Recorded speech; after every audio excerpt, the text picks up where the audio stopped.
Thank you all for being here. And I would also like to thank the organizers for taking care about all those details which are necessary for such a conference, but often when you attend such a conference, you don't notice those. So big thank you to everybody involved in the organization here. When walking to the venue this morning, I have seen thousands of computers. They are everywhere. So there are those desktop computers, the laptops, tablets, mobile phones, and lots of computers in those huge server rooms. But there are also more and more devices which include lots of computers, like cars, trains, trams, planes, washing machines, elevators, you name it. They are everywhere. And whoever controls those devices also controls what we can or what we cannot do with them. Sometimes those devices are even inside our bodies, like hearing aids or pacemakers. And people who control those devices also control what those devices are doing. So it's not so much just devices around us where software is controlling what we can or what we cannot do in our lives, but there are more and more procedures where software has an effect on us. For example, here in France, there's a software which decides which pupils can go to which university. And for a long time, that software was kept secret, and nobody knew what exactly and how exactly the software is deciding which pupil can go to which university. After some time, the government was then forced to publish how this software exactly works, and just then you were able to have a discussion about if those rules in there are right or wrong. If the programmers writing this software, if they implemented rules in a way which are fair towards pupils so that they can go to the universities they want and where they have a huge effect on their career. So before that, you cannot have a discussion about software and rules you don't know about. In the UK and in the US, around 60% of the software of the job applications are checked by software before. And they decide also which of the applications will be seen by humans. Lots of the applications will never be seen by humans at all because it's before rated by software. So those companies which write this software later decide who of the people will get a job, a high-paid job or no job at all, who will never be invited to a job interview. You cannot know why you are not invited to a job interview if you don't know what are the rules in there. Why do some people get higher grades than others? We cannot have a discussion about that in society if those rules are secret.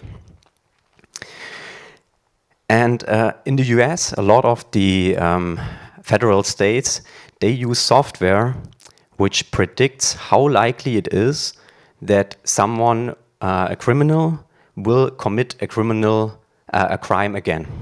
So they will get a percentage how likely it is that they will commit a crime again. How this is done is not clear. Even the lawyers who have to defend people from going into jail, they don't know the exact rules why the person they are defending might have a 60% or 80% rate of getting back into prison, becoming criminal again. So there is a decision which might have a huge impact on your life or your relatives' lives, but you cannot have a discussion if those factors are the right factors to include there, if the programmers made mistakes, if the companies are biased in some way. You cannot do so. So to go one step back and talk about generally how software regulates us and what is more specific to software in relation to laws. If you have a look at this street, you see that there is a sign that you are not allowed to drive faster than 100 kilometers an hour. Now, if I promise you, I mean, first of all, you have a good car. Second, there is no living being around which you can, who you can harm. Who of you would drive faster than 100 kilometers an hour? Okay, I also mentioned there is no police, nobody there who will see you. Okay, more coming up. So you can do so. You can drive faster than 100 kilometers an hour here. There needs to be police, they need to see that you're driving faster, they will give you a ticket. But you also have the possibility to drive faster and later justify this action. So, for example, if your partner or your child is sitting next to you in the car and is bleeding, and you drive the car to the next hospital, well, police might also agree that it's okay that you drive faster than 100 kilometers an hour. Or later, you can justify this in front of court and tell the judges why you did so. So it's a possibility. The other thing is that if you don't know and you haven't seen this sign because you looked on the left side to those beautiful mountains, you cannot comply with laws you don't know about. So, who of you would drive faster than 100 kilometers an hour here? Some Bavarian heroes. You don't need police there to tell people that they should not drive faster than 100 kilometers an hour. You also don't need any signs there. And even if, when you drive faster here, you will be punished for that by physical laws, by the architecture of the street. Even if you have missed lots of school classes and you don't know anything about physics, those laws still apply to you. There is no exception there. So you see that with architecture, you don't need someone who complies, who makes sure that you comply. And you also, if you make an exception, well, there aren't that many judges where you can still then make your point why you drove faster and why that would still be okay. So you got your punishment for that. And now about another point, if I have a glass in my hands here and I open the hand, most people in this room here can predict what will happen. While when this is a virtual room, a digital space, and I open my hands, anything can happen. The glass can stay there, the glass can go up to the ceiling, we can vanish, we might all end up in jail, game over, whatever. We don't know. If you don't know the rules, like implemented in software, in a digital space, you don't know what the programmer came up with. It's very difficult to estimate what might happen. While in the physical world, it's possible you have lots of experience which will tell you what might happen or not. In the digital area, it's very difficult. So to summarize with software, it's regulating you even if you don't know about its existence. It will influence what you can and what you cannot do. There needs to be nobody who is there to make sure that the laws are actually implemented and that you don't cheat. It's also very difficult to predict what can happen and what not if you don't have access at least to the source code. So those are all factors which are different there. And you cannot make an exception. It's not possible to say, well, I just do it the other way and it was important because of. No, if this exception is not implemented in the software, it's not possible to do so. So, this French person here, his name is Montesquieu. He's famous for the concept of distribution of power. So you meanwhile have that in the democracies around the world, that you make sure that there is the the power in a society is distributed, that you have the people who create laws, that you have people who make sure that people actually comply with the laws, and you have others who make sure that when someone didn't apply to the laws, that there's a procedure about handling this.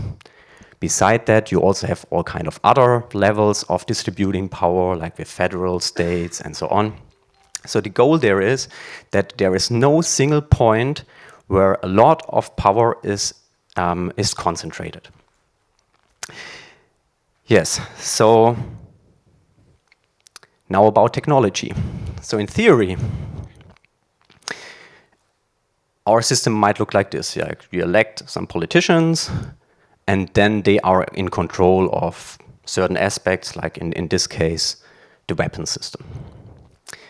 Well, in an area of more and more digital influence in our society, we also have to consider this aspect, that the people who control the technology, who design the technology, that they decide what can be done and what not.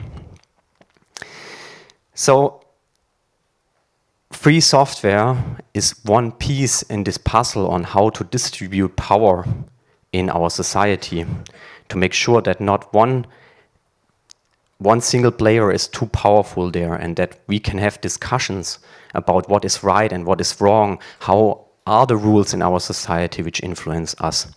So those are all things which can be done with free software, but this is one piece in this.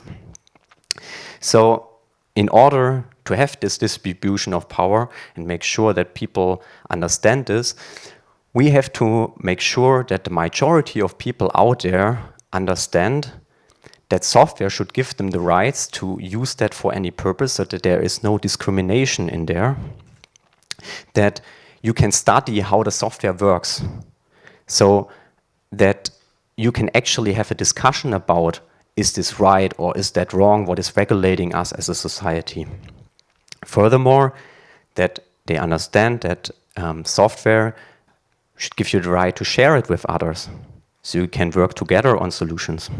And last point, that software should give you the right to improve software, to adopt it to your own needs, so that you as an individual, as a company, as a public administration, as a government, don't have to change your behavior because of the software, or you cannot change your behavior and procedures because of the software, but that you have to comply to what someone else decided, what you can or what you cannot do.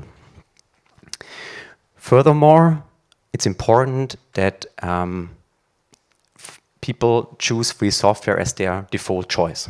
So that whenever someone is using or developing software, that they choose free software in doing so.